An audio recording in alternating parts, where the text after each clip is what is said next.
এখান থেকে। তুই যা সেমরি। বেয়াদব ফালতু, মা বাবা একদম শিক্ষা দেয়নি। তোর বাপের রাস্তা, আমি এখানে দাঁড়িয়ে থাকবো। ওই কি রে হালার পর তুই যে এমনি দূরে এলি, মনে হয় তোরা কোনো মাইয়া ধর্ষণ করার লেগে ধাওয়া করছে।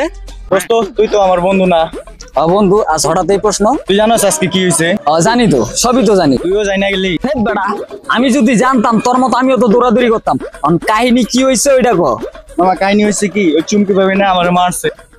এই তোর চুমকি ভাবির লগে কি আমি তোর কোনো ভাইয়ের হাঙ্গা দিছি? না আমি নিজে হাঙ্গা করছি, তুই ভাবি বার আজকে তোর কইছি না ডিরেক্ট নাম কবি, ওর নাম কবি। ওই চুমকি কইছে কি জানোস, তোর লগে যে পোলাপানোর এলাকায় যাইবো ওর হাত পা কাইটা লইবো। আর এটাও কইছে তুই নাকি খারাপ ছেলের সাথে চলস, গাঁজা মাজা খাস। হারামজাদা কইতাছস আবার নিজেতে বানাও কইতাছস। আরে না বেটা, আবেগে ভাই, বাকিটা তো সব সত্য। ওই বেশি বাড়ছে বুঝছস, ওই বেশি বাড়ছে। ওর একদিন কি আজকে আমার একদিন চ।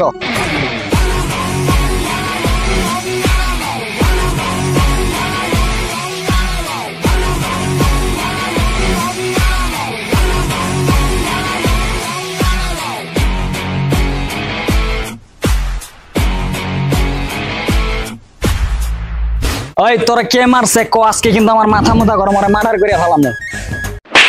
কে তোর না বলছি এই এলাকায় ঢুকবি না, আবার আসিস কেন? ওই তুই দেখতাছস না আমি এই জায়গায় অবস্থান করছি, তুই আমার সামনে আমার বন্ধুর গায়ে হাত দিলি, তোর তো কলজা অনেক বড় হয়ে গেছে রে। তুই আমার সামনে আমার বন্ধুরে মারো। কি হয়েছে বল, কি হয়েছে? কিচ্ছু না। তুই তুই তুই শুধু মাইয়া মানুষ বাচ্চা গেছ। তুই যদি আমার এক্স মেয়ে প্রেজেন্ট হইতি তোর পানিতে চুবাইতাম। তোর মতো হাজারো মাইয়া মার ছিল, কিচ্ছু করি নাই, খালি মানবতার খাতিরে। ওই অনেক কয়া দে খালি মাইয়া মানুষ দেখে বাচ্চা গেছে।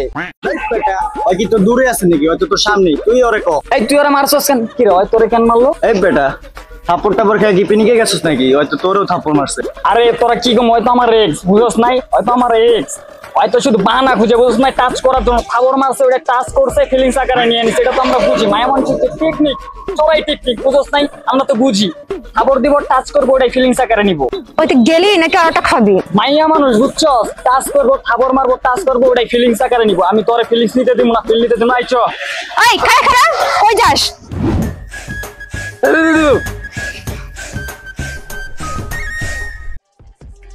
কিরে ডাকছস কেন বল?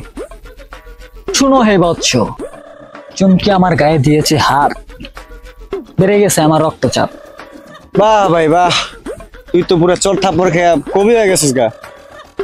আসলে আমার মাথা গরম, আমি তো রাগান্বিত বিস্মিত।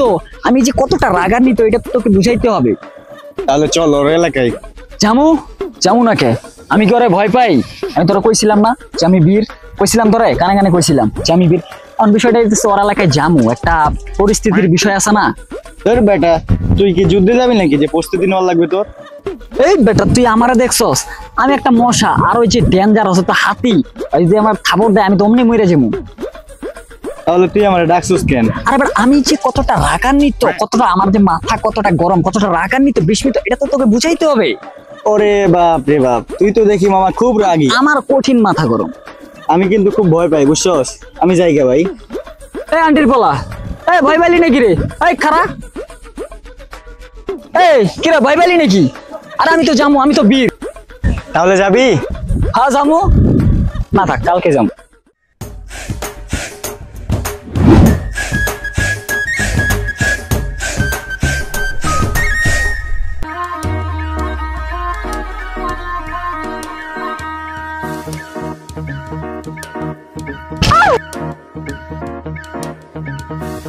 এই তুই এখানে কি করিস?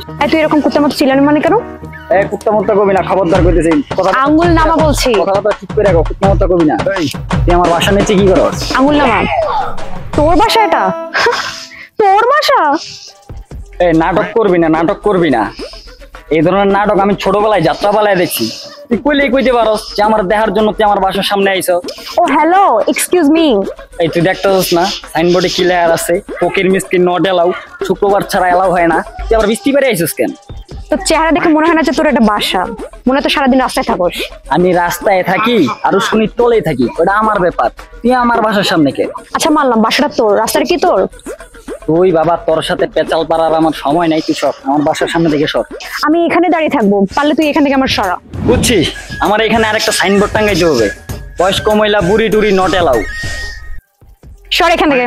তুই সর, তুই যা তুই এখান থেকে। যা, আমার বাসার সামনে থেকে তুই যা। তুই যা এখান থেকে। আর জামুই তো, তোর মতো মহিলার লগে আমি এখানে ঝগড়া করুম? যা যা সর। শোন, খালি বাসায় আব্বাস দেখে বার্গেটিং করলাম না, নাহলে কিন্তু দেখতি। কি করতি? যা এখান থেকে। তুই যা সেম রি। বেয়াদব ফালতু, মা বাবা একদম শিক্ষা দেয়নি। তো বাপের রাস্তা, আমি এখানে দাঁড়িয়ে থাকবো। কি রে হঠাৎ ডাকলি যে? আরেকটা জিনিস দেওয়ার বাকি ছিল। হ্যাঁ, এটা তো তুই ব্রেকআপের সময় দিতে পারতি। এটা যদি বুঝতি তাহলে তো হইতোই। আচ্ছা আসি, ভালো থাক।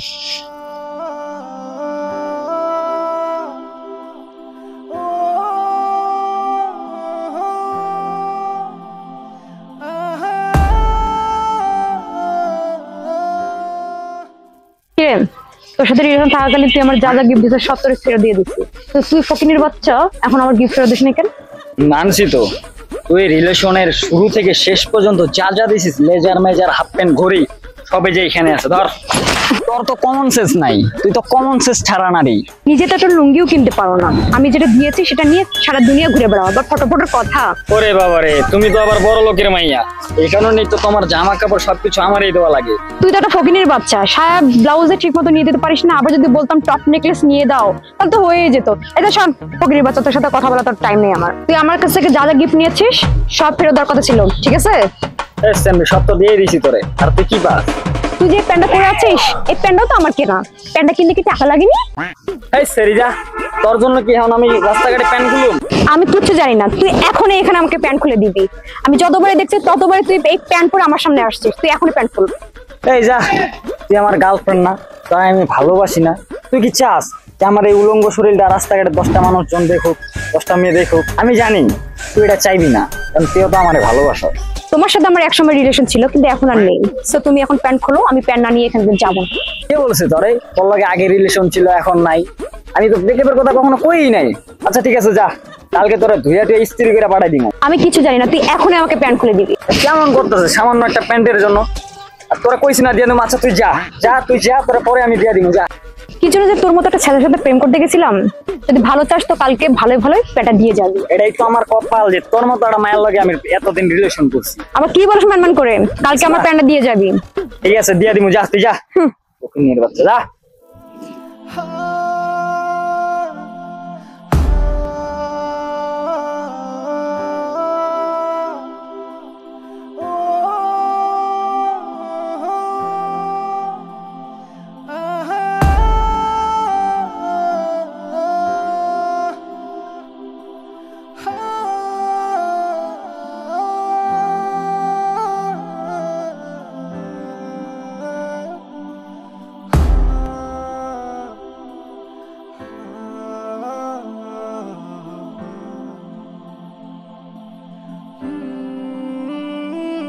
কিরে হঠাৎ ডাকলি যে? টাকা আছিস কেন, কিছু বলবি? ওই দিনের ভুলটা আমারই ছিল, আমি রাগের মাথায় অনেক উল্টাপাল্টা বলে ফেলছি, এটা বলা একদমই উচিত ছিল না। সবই বলছি রাগের মাথায়। রাগ এমন একটা জিনিস, যখন আসে না কোনো কিছুর হুদিস থাকে না, যখন সেটা ভেঙে যায় তখন বুঝতে পারি আমরা কতটা ক্ষতির সম্মুখীন করি। যাই হোক, তোর সাথে অনেক খারাপ ব্যবহার করছি, আমাকে মাফ করে দিস। I am sorry. না রে, আসলে সেদিন তোর একার দোষ ছিল না, দোষ আমারও ছিল। আমার উচিত ছিল তোকে বোঝার, কিন্তু আমি বুঝিনি।